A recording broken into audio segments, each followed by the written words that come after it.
कैसा संकट है ये? क्या है ये?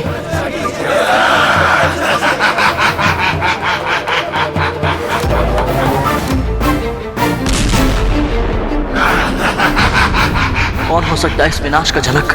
प्रभु सहायता कीजिए प्रभु।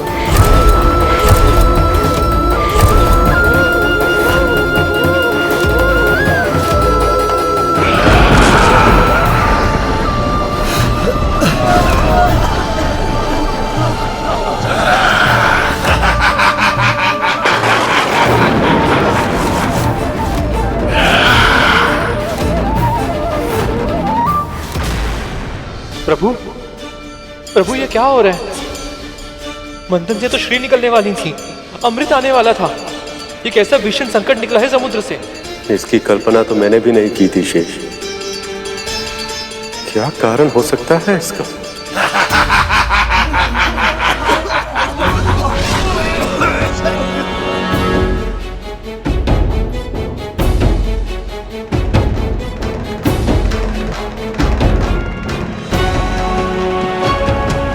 आप जाइए भी माता, बुढ़े को भोजन हम देंगे। नहीं राजकुमार, आप दोनों ने पहले ही इतना कुछ किया है। पर ये भोजन तो हमने पकाया ना, तो इसका श्रेय और आशीर्वाद तो हमें मिलना चाहिए ना। हाँ। बड़ी ही विचित्र बात है, पहले इन दोनों ने मेरी सहायता की और अब क्या सोच रही हैं? सही कह रहा है धुमल, दीजिए हमें। क्या हो रहा है यहाँ?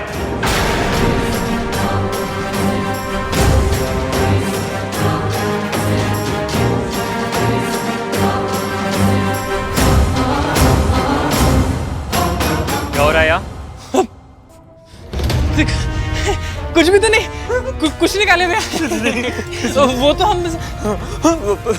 इनको शीघ्र ही जाने के लिए कह रहे थे आप। ये दोनों तो सदैव सत्य बोलते हैं, तो फिर आज झूठ क्यों? आप पूरा दिन यहाँ खड़े खड़े बिता देंगी। चलिए जाइए यहाँ से।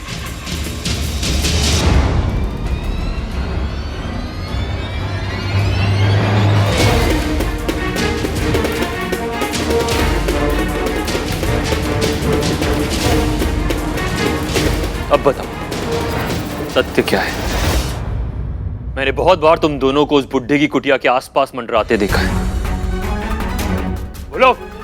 वो काले भैया, वो बुड्ढा है ना, उसे ही देखते रहते। अच्छा लगता है। अच्छा लगता है, कम से कम उसकी पहरेदारी तो कर पा रहे हैं। क्योंकि धुमल अब और नहीं करनी पड़ेगी।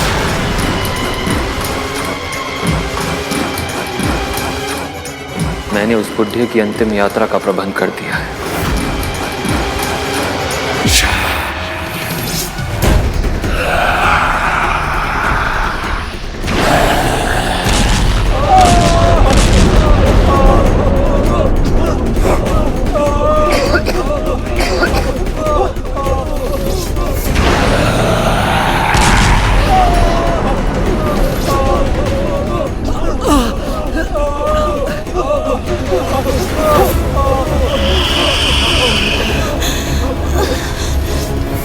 ये क्या अनर्थ हो रहा है? इस विष से तो सभी देव और असुर ही बुरी तरह से प्रभावित हैं।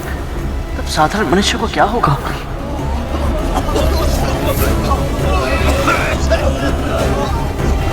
हे प्रभु, क्या है ये?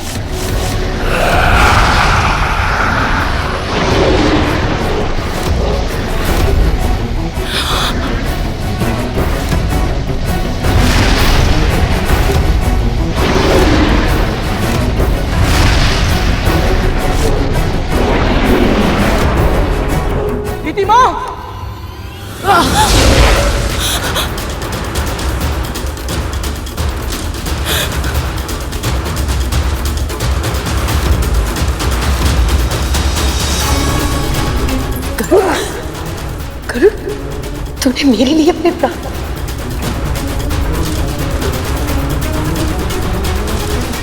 अमृत का वचन देकर लाए थे, क्या विष निकला?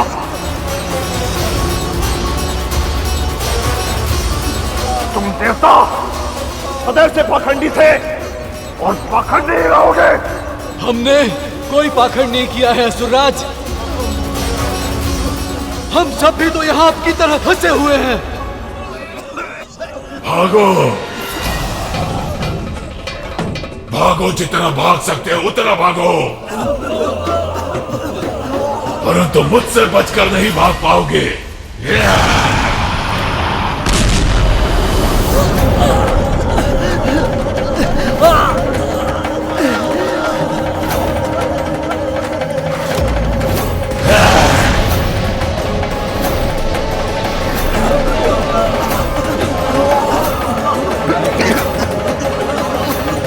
हे परमपिता, हे प्रभु विष्णु, सहायता कीजिए।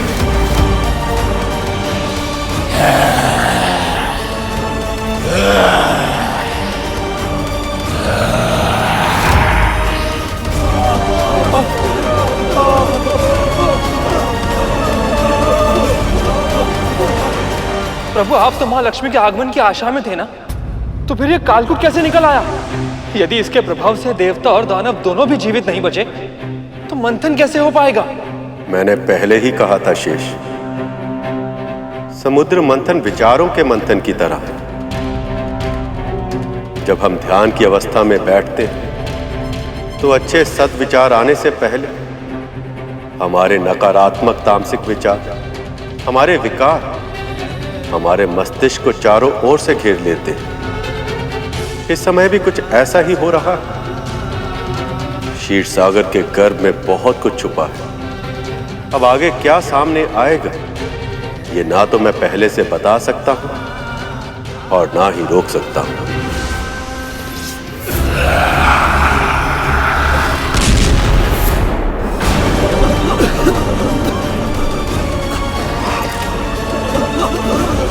अपने प्राण बचाओ, भागो यहां से।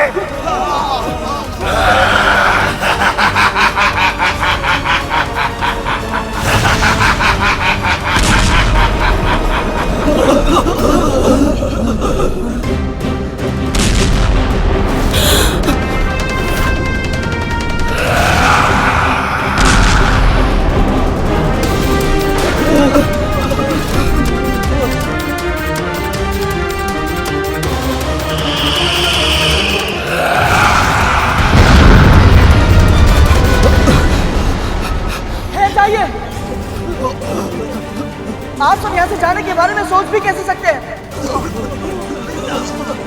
ये जो भी है, हमें इसका सामना करना ही होगा। पर कैसे? हे प्रभु, अब केवल आप ही हमारी रक्षा कर सकते हैं इस हलाहल से।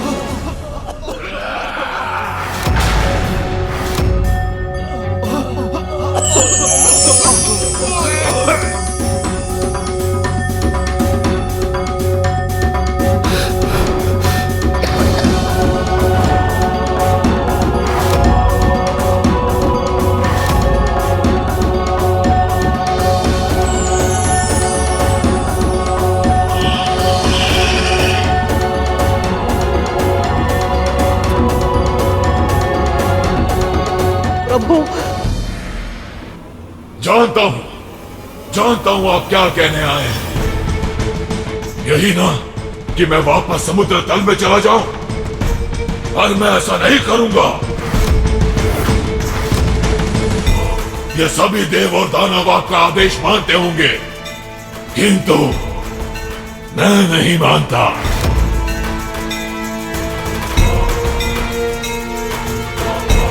इस सृष्टि के आरंभ से हूं और अंत तक रहूंगा।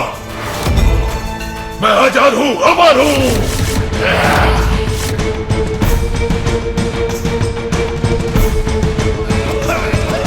आज इस मंथन के कारण मैं इस क्षीर सागर से निकला हूं। अब इस पूरी सृष्टि में फैल जाऊंगा।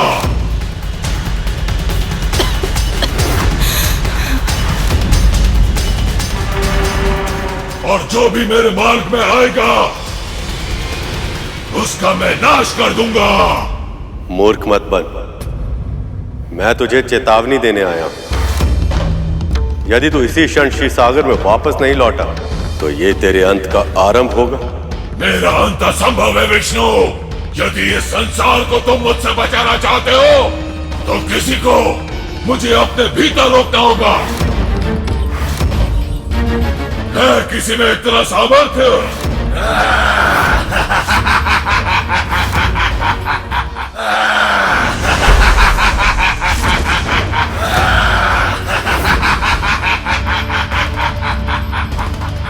देखा, तुम्हारा प्रभु तुम्हें मरने के लिए छोड़कर चला गया, क्योंकि उसे भी पता है मुझे कोई भी नहीं रोक सकता। ये भगवान विष्णु भी मुसीबत के समय हमको छोड़कर चले गए। नहीं, मेरे प्रभु कभी ऐसा नहीं कर सकते। वो अपने भक्तों को पीड़ा में छोड़कर नहीं जा सकते।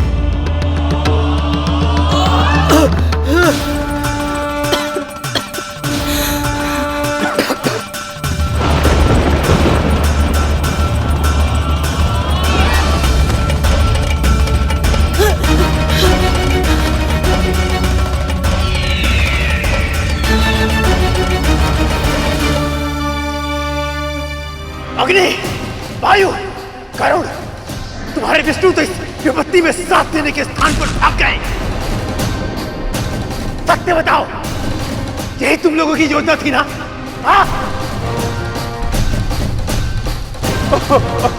इस संकट से यदि प्रभु विष्णु स्वयं हमारी रक्षा नहीं कर सकते तो इस संसार में हमारे जीवन की रक्षा कोई नहीं कर सकता।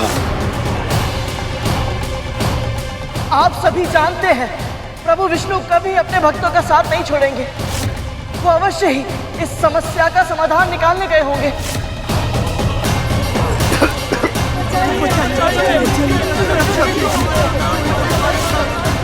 प्रभु ने कहा था कि जब संकट बढ़ता है तो कछुआ साधना करने के लिए खोल में चला जाता है। अवश्य ही प्रभु भी साधना करने के लिए गए होंगे। माँ कहती है मौन रहने से सभी समस्याओं का समाधान सहज ही निकल आता है। आप सब बस थोड़ा धैर्य रखिए। मुझे पूर्ण विश्वास है कि प्रभु इस समस्या का कोई ना कोई समाधान अवश्य ही निकालेंगे।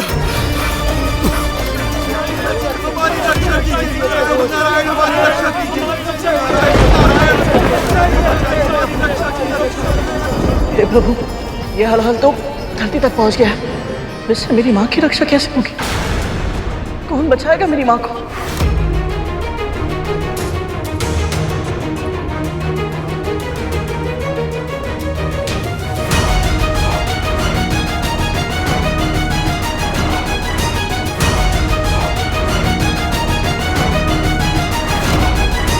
यदि इस कालकूट का अंत शीघ्र नहीं किया गया तो ये पूरी सृष्टि का विनाश कर देगा।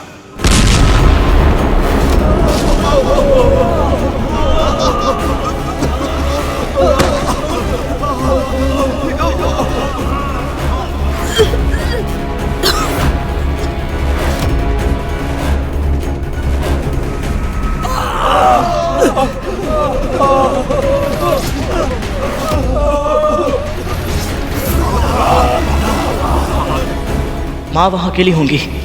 मुझे जाना होगा, उनकी सहायता के लिए जाना होगा मुझे।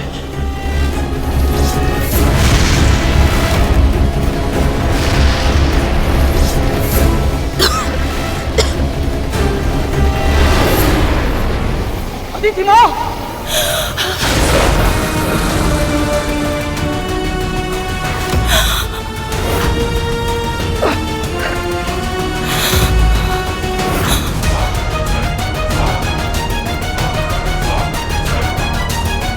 पुत्र, तुम ठीक तो हो ना?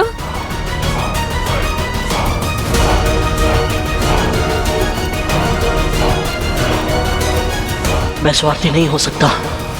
यहाँ इतने बड़े संकट के बीच अपनी दोनों विमाता और भाइयों को छोड़कर नहीं जा सकता मैं। हे प्रभु, परमपिता विष्णु, अपनी माँ के जीवन की रक्षा का भार मैं आपको सौंपता हूँ। प्रभु, उनकी रक्षा कीजिएगा।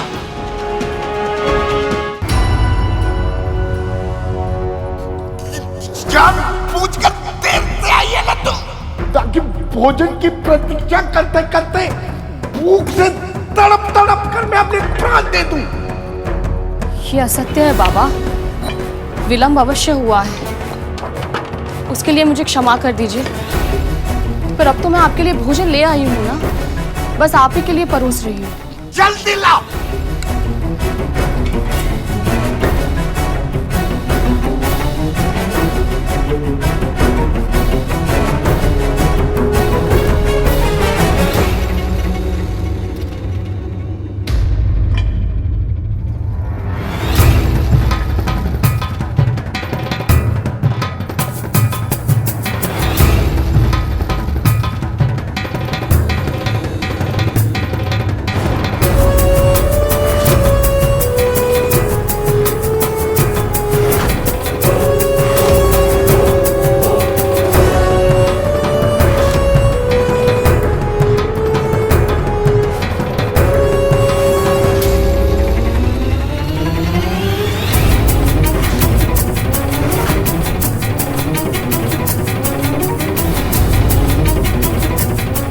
हुआ बाबा?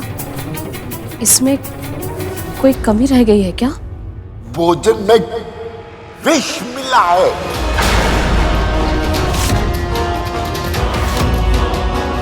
इसे विष के बारे में कैसे पता? विष? ये कैसे संभव है? और आपको कैसे पता? तुझे सच में सुनाई नहीं देता? बैरी है क्या तू? अभी कौवा बता के गया। आप ये क्या कह रहे हैं बाबा? ये भोजन पूरी तरह से शुद्ध है, मेरी आंखों के सामने पका है, इसमें कोई विष नहीं है। यदि तुझे इतना विश्वास है तो पहले इस भोजन को तू खा।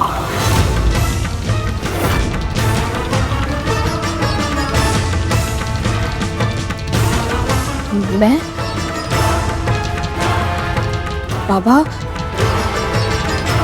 मैं नहीं खा सकती इसे। तो मैं भी नहीं खा सकता।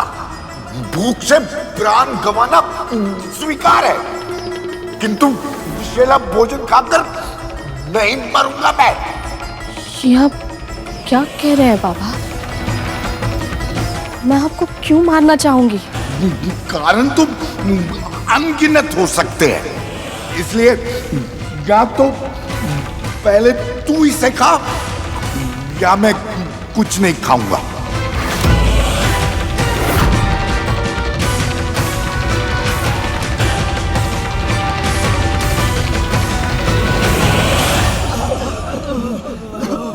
साहस मत हारिए, आप सब देवता हैं, कोई ना कोई उपाय अवश्य होगा ही। यदि होता तो अभी तक कर चुके होते गरुड़। यदि मैं वर्षा करूंगा तो ये हलाहल और भी अधिक गति से फैलेगा। यदि मैं वायु तत्वों को स्थिर रखता हूं तो इस संसार के समस्त प्राणी दम घुटने के कारण प्राण त्याग देंगे, और यदि मैं तीव्र गति से चलूंगा तो ये हलाहल भी उतने ही अधिक वेग से आगे बढ़ता जाएगा। मेरी शक्ति भी इस हलाहल को नहीं रोक सकती, अपितु और बढ़ा देगी। क्या इस संसार में ऐसा कोई नहीं है जो इस अनंत हलाहल को नियंत्रण में कर सके? क्या सृष्टि को बचाने का कोई उपाय नहीं है?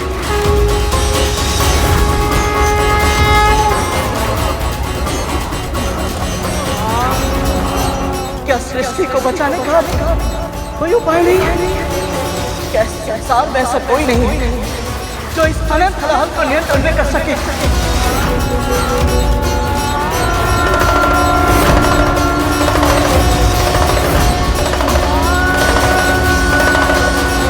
महादेव।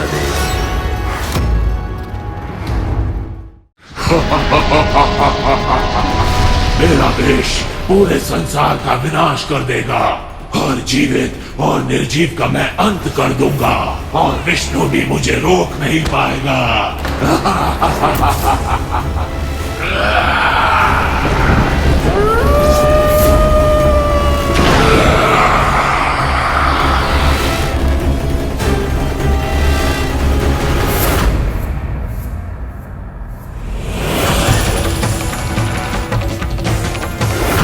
ये हलाहल तो सारे ग्रहों को भी नष्ट कर रहा है। यदि विष्णु जी ने कुछ नहीं किया तो सब समाप्त हो जाएगा। प्रभु, कोई तो उपाय होगा इस विष से बचने का।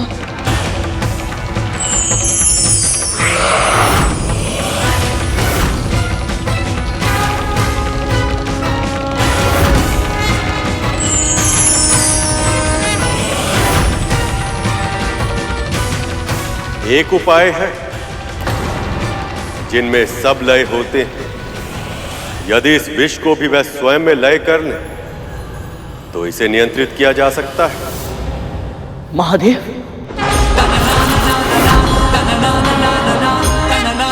शिव शंकर ऐसे ही भूतनाथ नहीं कहलाते। वो भूत, प्रेत, पिशाच, निशाचर सबको अपनाते हैं। उनके लिए ना ही कोई सही है और ना ही कोई गलत। सबको एक ही दृष्टि से देखते हैं। कोई बहुत ही महत्वपूर्ण पद पे आसीन हो या विश्व से तिरस्कृत, संसार में कोई भी ऐसा प्राणी नहीं जो उनमें लय न लेता।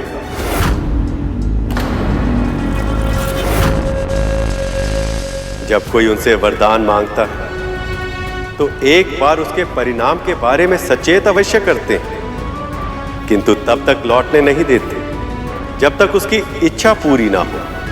इसीलिए तो वो भोलेनाथ कहलाते हैं। केवल वो ही है जो इस कालकूट को अपने भीतर समाहित कर सकते हैं। केवल वो ही हैं जो इस संसार को विनाश से बचा सकते हैं।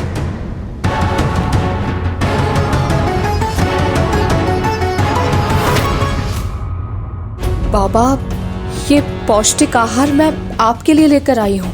इसका सेवन नहीं कर सकती मैं।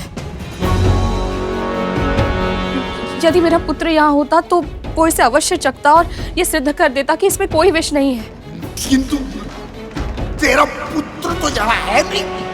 यहाँ तो केवल हम दोनों ही हैं ना। तो यहाँ तो तू वो कर जो मैं कह रहा हूं, या फिर मुझे मेरी अवस्था पर छोड़ दे। वैसे तो तू अति देवो बाबा के मंत्र का जाप करते नहीं थकती, और अब तुझे इस अतिथि देवता के लूटने का तनिक भी भय नहीं है।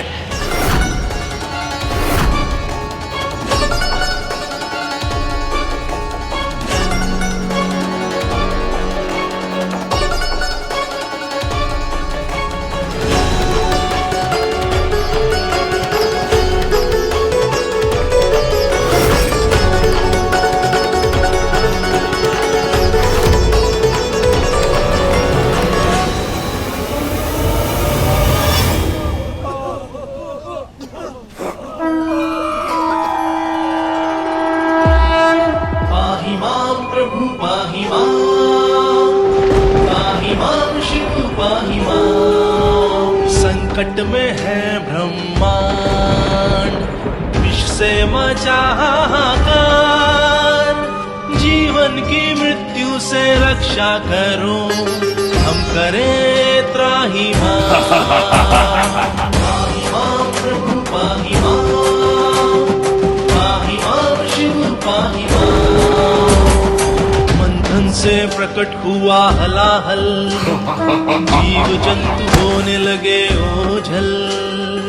आह्वान करें आपका, रक्षा करो करे त्राहिमाम। पाहि मां प्रभु पाहि मां, पाहि मां शिव पाहि मां।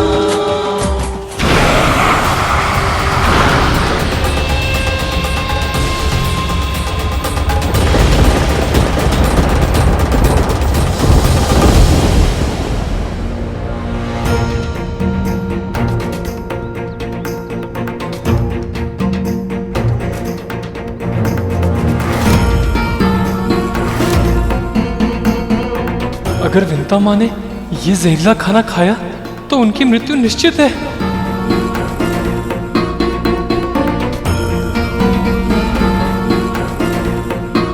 हे परमपिता, हे प्रभु विष्णु, मेरी भक्ति स्वीकार करें।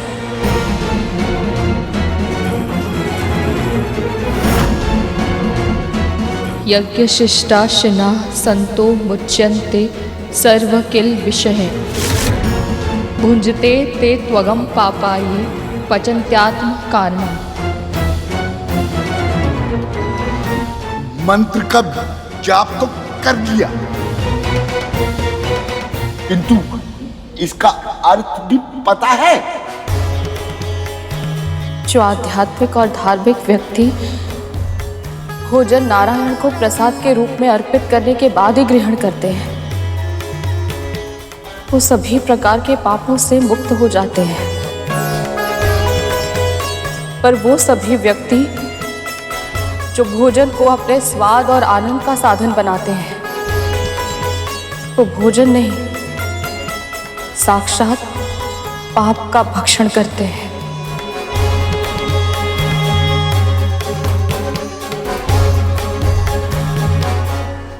बस बस, ज्ञान की बातें करने में समय नष्ट मत कर।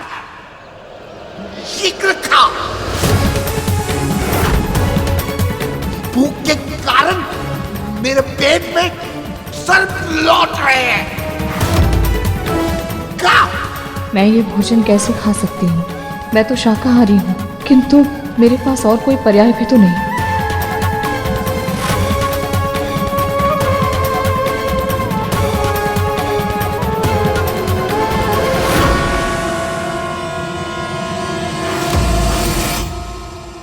चलो अच्छा है, आज इस दासी से भी छुटकारा मिल जाएगा। फिर इस बुढ़े को इस कुटिया के 7 महल के बाहर फेंक दूंगा।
प्रभु,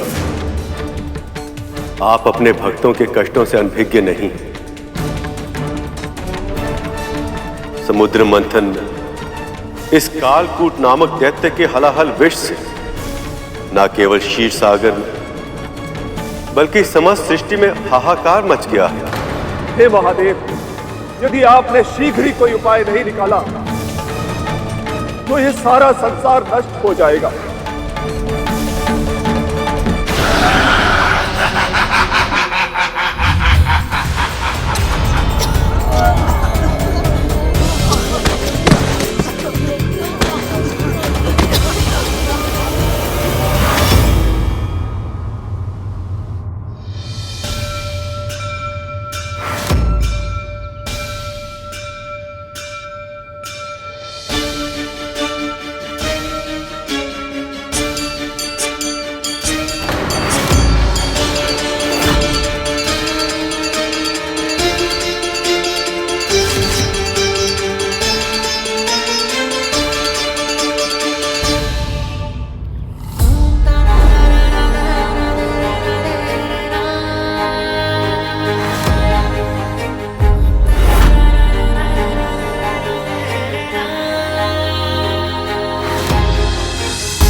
ये कैसे हुआ?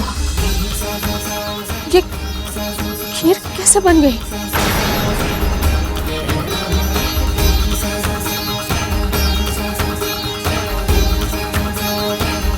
तेरे विष्णु ने तेरी सहायता की होगी। तू ही तो कहती है ना, तेरा विष्णु कुछ भी कर सकता है। सत्य कहा आपने।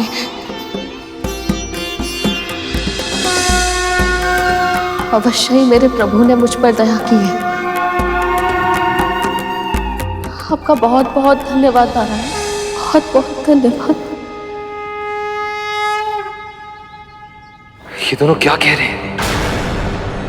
लगता है तुझे मेरे प्राणों की कोई चिंता नहीं है। पहले ही इतना समय नष्ट हो गया है, अब भी तू तेरे विष्णु के गुणगान करने में समय बितानी है। समझ गया मैं, भोजन में विष नहीं है। ला दे।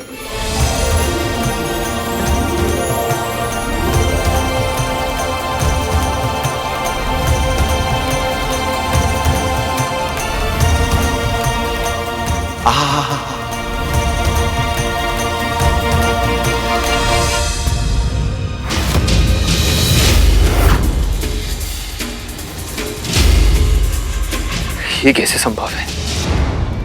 मेरे विष का इन दोनों पे कोई असर क्यों नहीं हो रहा? किसी को भी इसके बारे में कोई भनक नहीं लगनी चाहिए।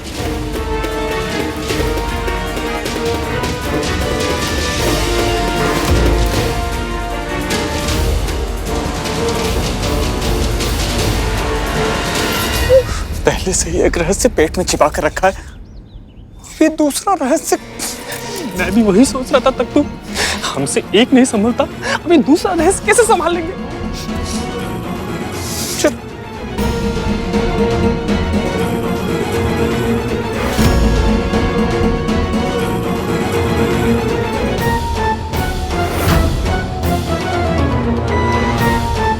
तू चाहे कितना भी शक्तिशाली हो कालकूट, किंतु मेरे होते हुए तेरा यहां प्रवेश असंभव है।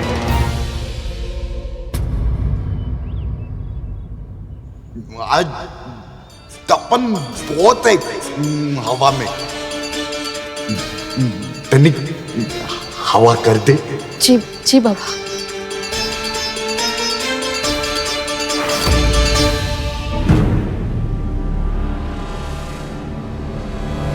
कालकूट की हलाहल से संसार की रक्षा का केवल एक ही उपाय है।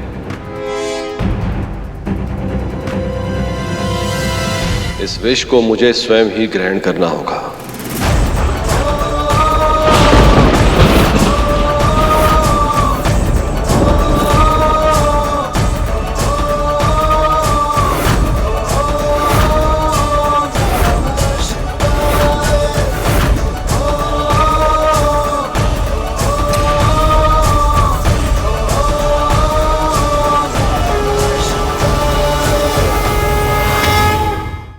आप ऐसा नहीं कर सकते स्वामी।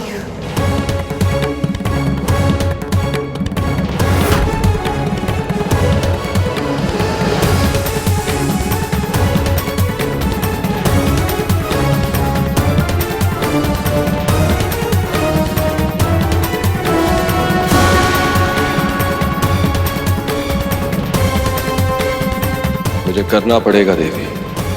आप बाध्य नहीं हैं। मुझे ऐसे मत देखिए स्वामी। आप जो मुझसे कहना चाहते हैं मैं वो सुनना ही नहीं चाहती और ना ही समझना चाहती हूँ। आप जिसे ग्रहण करने की बात कर रहे हैं वो हलाल है, कालकूट का विष। उससे अधिक विषैला इस पूरे संसार में और कुछ भी नहीं है प्रभु। इसीलिए सृष्टि के आरंभ में उसे समुद्र के तल के नीचे इतनी गहराई में दबा दिया गया था, जो कुछ भी उसके मार्ग में आता है वो पूरी तरह से नष्ट हो जाता है। बचती है तो केवल उसकी स्मृति।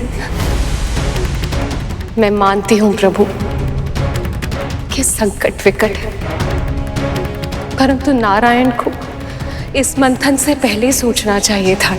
सृष्टि के पालन करता है नारायण। आप ये जानती हैं देवी, उन्होंने वही किया जो उनका धर्म था। मुझे वही करना है जो मेरा धर्म है। यदि मैं कालकूट को स्वयं में लय नहीं करूंगा फिर कौन करेगा? सबके प्रति धर्म स्मरण है आपको, परंतु अपनी पत्नी के प्रति उसके पति का क्या धर्म होता है स्वामी? सारी संसार की रक्षा के लिए आप स्वयं की बलि देना चाहते हैं? आपने एक बार भी नहीं सोचा कि यदि आपको कुछ हो गया तो मेरा क्या होगा? यदि सृष्टि ही नहीं बची तो हम दोनों होकर भी क्या करेंगे प्रिय?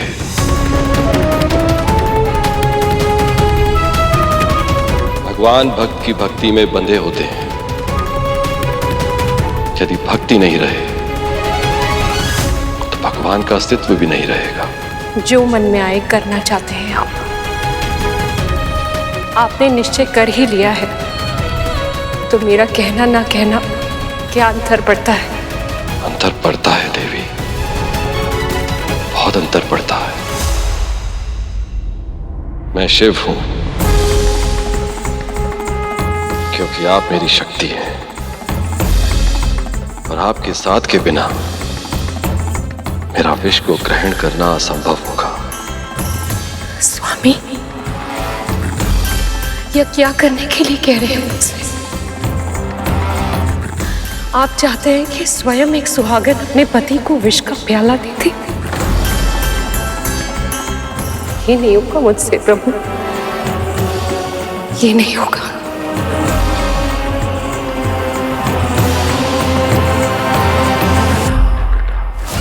अब तक महादेव ने कुछ किया क्यों नहीं? अग्निदेव, ये इतना सरल नहीं है। वो महादेव हैं, स्वयं भगवान हैं, उनके लिए क्या कठिन और क्या सरल। हाँ, वो भगवान है, परंतु इसका अर्थ ये नहीं कि उनमें भावनाएं नहीं है। भगवान वो सब कुछ करने में सक्षम है जो इस संसार में और कोई नहीं कर सकता।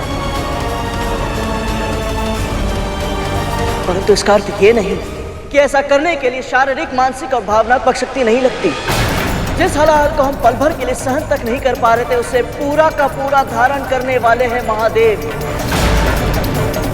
जब भक्त संकट में हो तो उसकी रक्षा करने के लिए भगवान दौड़े चले आते हैं, परंतु जब भगवान किसी दुविधा में हो तो उनका साथ कौन देगा?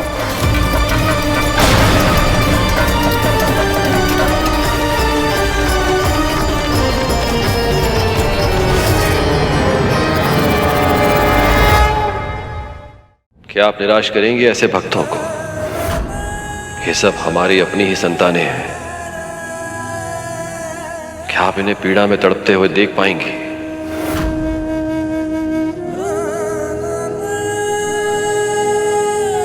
भयानक वेदना में इन्हें प्राण देते हुए देख पाएंगे आप?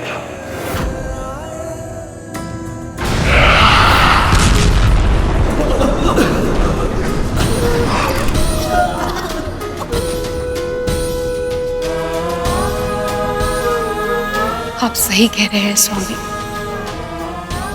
हम अपनी संतानों के साथ ऐसी त्रासदी नहीं होने दे सकते। क्षण भर के लिए तो मैं भूल ही गई कि मैं तो सदा सुहागन हूं। माथे पर बिंदी, मांग में सिंदूर, कान में कुंडल और गले में मंगलसूत्र है प्रभु।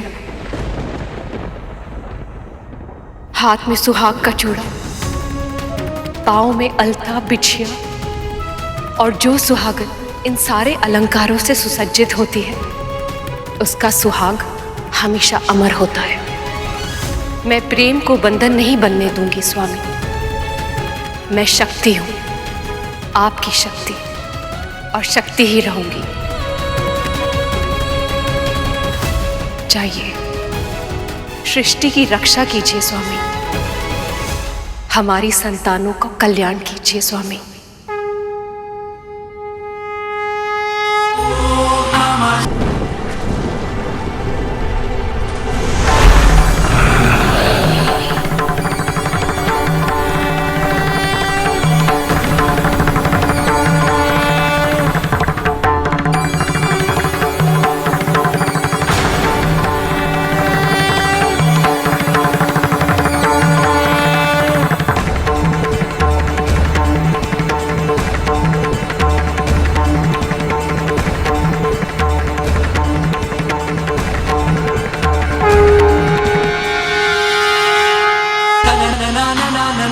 na na na na na na na na na na na na na na na na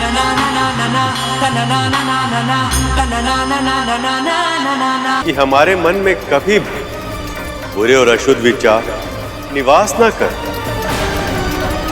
हमारा मन सदैव शुद्ध और अच्छा रहे।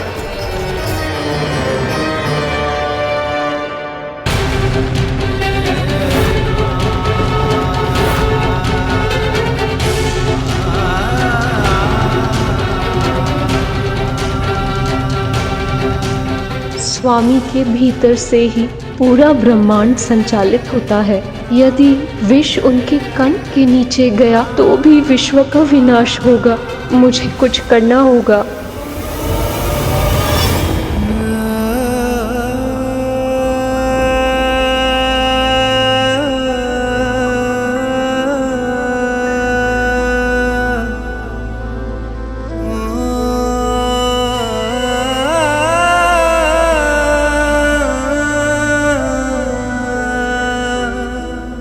प्रभु, आपके उदर में समस्त सृष्टि का वास है।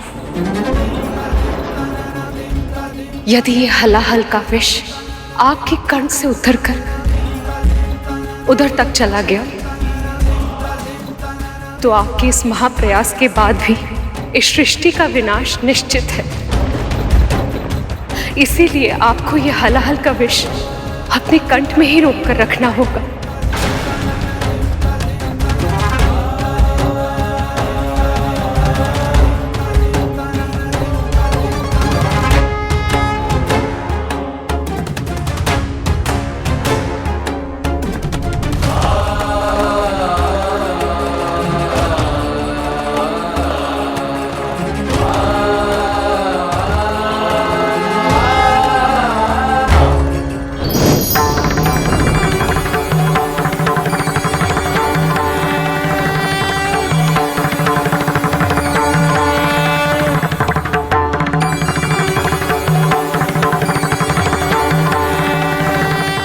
आपने संसार की रक्षा के लिए इस हलाहल को अपने कंठ में धारण कर लिया, इसलिए आज से संसार आपको नीलकंठ के नाम से भी जानेगा।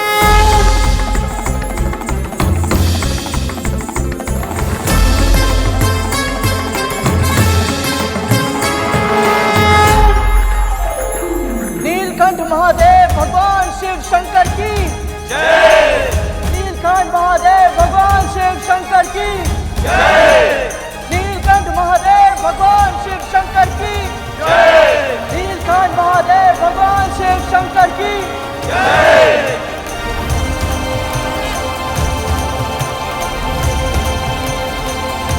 मेरा ये रूप आत्मनियंत्रण का प्रतीक है। विषैले विचार किसी के भी मस्तिष्क में आ सकते हैं, परंतु ये हम पे निर्भर करता है कि हम उनके विष को, उन विचारों की अशुद्धता को अपने भीतर कितनी गहराई तक समाने देते हैं,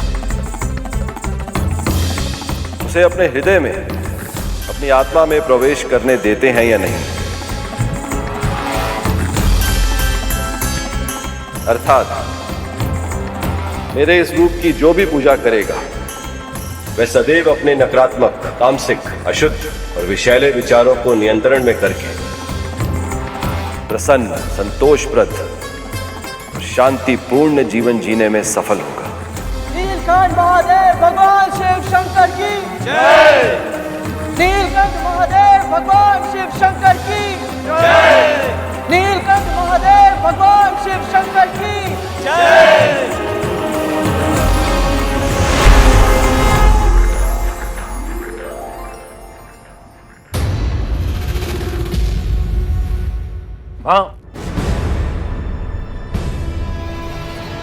तक्षक, न जाने ये मेरा भ्रम है या सत्य, पर मुझे अभी अभी ऐसा लगा कि महादेव की कृपा से कोई बहुत बड़ा संकट टल गया है। माँ, आपने अभी अभी वासुकी भैया के साथ महादेव के दर्शन किए। आपका ऐसा अनुभव करना स्वाभाविक है। हो सकता है, किंतु मैं ये भी जानती हूँ तक्षक कि इस मंथन में हर समय प्रभु विष्णु सभी के साथ है, किंतु फिर भी मेरा मन न जाने क्यों वासुकी को लेकर चिंतित है। बस वो सुरक्षित हो। प्रभु, कालकूट ने सभी के मन में भय उत्पन्न कर दिया है। अब मंथन का उत्साह इस आशंका में बदल गया है कि इस समुद्र के तल से न जाने अब क्या निकलेगा। कभी कभी आशंका की स्थिति भी अच्छी होती है गरुड़। व्यक्ति को ये पता होता है कि उसका मन क्या चाहता है और मस्तिष्क ये जानता है कि उस इच्छा को प्राप्त करने के लिए कितनी कठिनाइयों का सामना करना पड़ेगा, और इसीलिए उस व्यक्ति के प्रयासों में और अधिक दृढ़ता आ जाती है। नारायण नारायण। देवगण, दानवगण, भयभीत होकर पीछे हटने से लक्ष्य की प्राप्ति नहीं होगी। मंथन आरंभ कीजिए।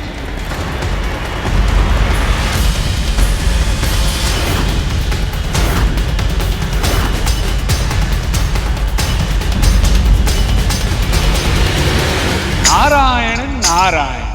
प्रभु, आपने जो कहा वो कितने शीघ्र सत्य सिद्ध हो गया। वो देखिए।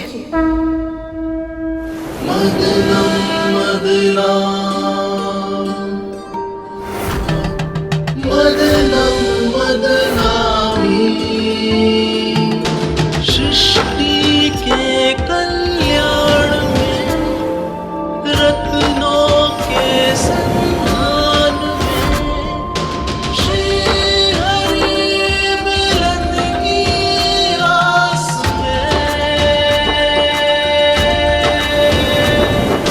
मदनम मदनाम, मदनम मदनामी, मदनम मदनाम, मदनम मदनामी।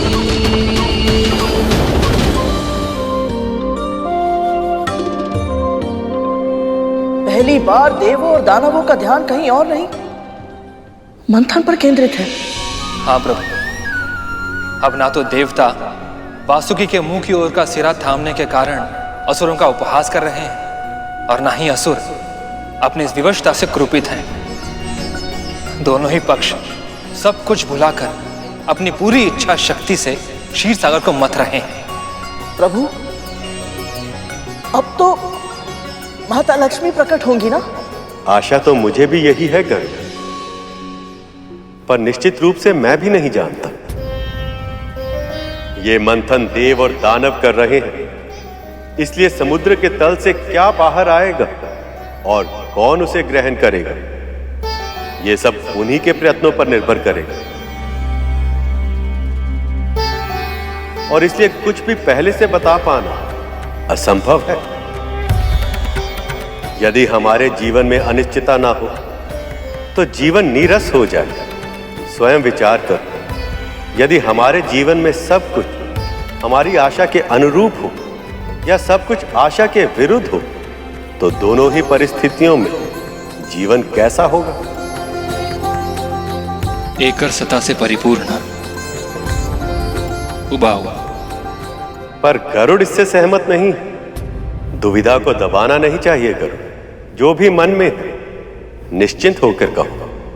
प्रभु, जब अपनी इच्छा पूरी ही ना हो, बल्कि जो भी हो उसके विपरीत ही हो,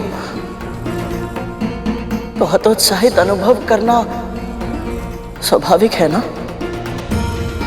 तुम्हारे कहने का अर्थ क्या है गरुड़? मेरी मां को देख लीजिए भैया, इतनी लंबी प्रतीक्षा करने के बाद उनके पहले पुत्र का जन्म हुआ भी तो अर्धविकसित अवस्था में। ये क्या किया आपने? ईर्ष्या के वश में अपने ही पुत्र को विकलांग बना दिया। उसके बाद उन्होंने मेरे पालन पोषण पर अपना सारा ध्यान केंद्रित करना चाहा, पर मेरे जन्म लेते ही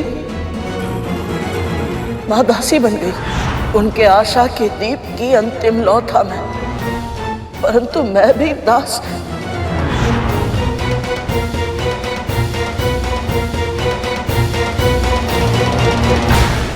हर अंधेरी रात के बाद सूर्य का उदय होना पहले से ही निश्चित है गरुड़। वैसे ही हर दुख के बाद सुख का आना पहले से ही निर्धारित है। परम पूज्य ब्रह्मा जी ने इस सृष्टि की रचना ही ऐसे की कि समय चाहे अच्छा हो या बुरा सदैव एक सा नहीं रहता, ऋतुओं की तरह बदलता रहता है। समय आ गया है, अब इसे अपने भविष्य का आभास हो जाना चाहिए।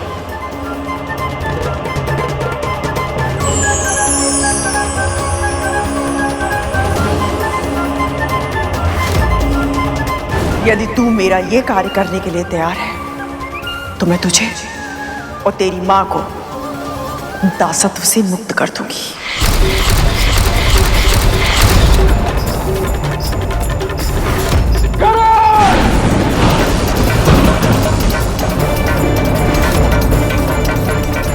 तुम्हें ऐसा नहीं करना चाहिए करो, इस पे तुम्हारा अधिकार नहीं।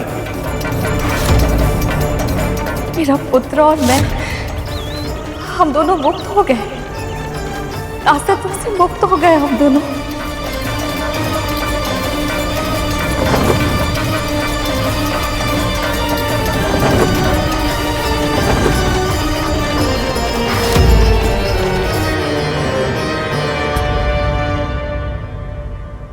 भविष्य के गर्भ में क्या छिपा है कि जाने बिना अपने कर्म करते रहने से चिंतन बढ़ता है और जान लेने से चिंता। कुछ आ रहा है, कहीं कुछ हानिकारक तो नहीं? देखो देखो वो क्या है, देखो वो क्या है।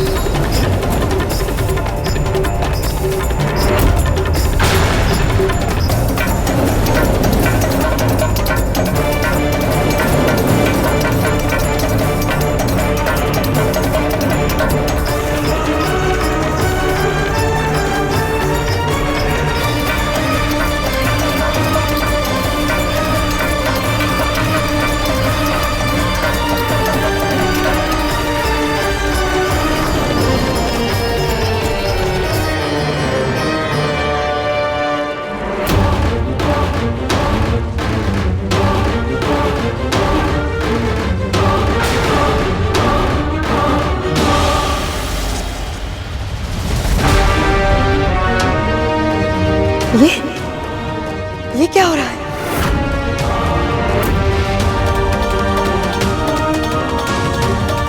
हमारे साथ छल किया गया है। हमें कहा था कि श्री वापस आएगा, लेकिन यहाँ तो सब कुछ विपरीत हो रहा है। तो बच्ची कुछ ही समृद्धि थी, वो भी जा रही है। नारायण ने हमारे साथ छल किया है, झूठ बोला है हमें। ये क्या कह रही हो दीदी? नारायण छल क्यों करेंगे भला? नारायण नारायण। देवी दीदी, जो होता है उसके पीछे कोई ना कोई कारण अवश्य होता है। कृपया आप धैर्य रखिए, कुछ ही समय में सत्य सामने आ जाएगा। धैर्य केवल भ्रम है मुनिवर। सत्य तो यह है कि मेरे आभूषण फीके पड़ रहे हैं, मेरे गहने, मेरे कंगन, सब कुछ।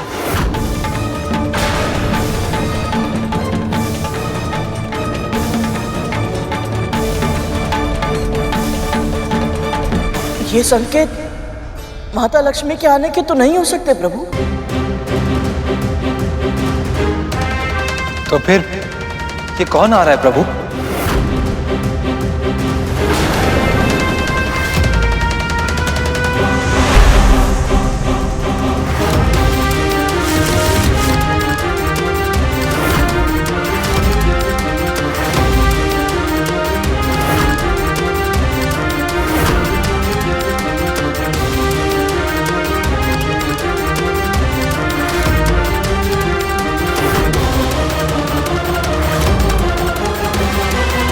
लक्ष्मी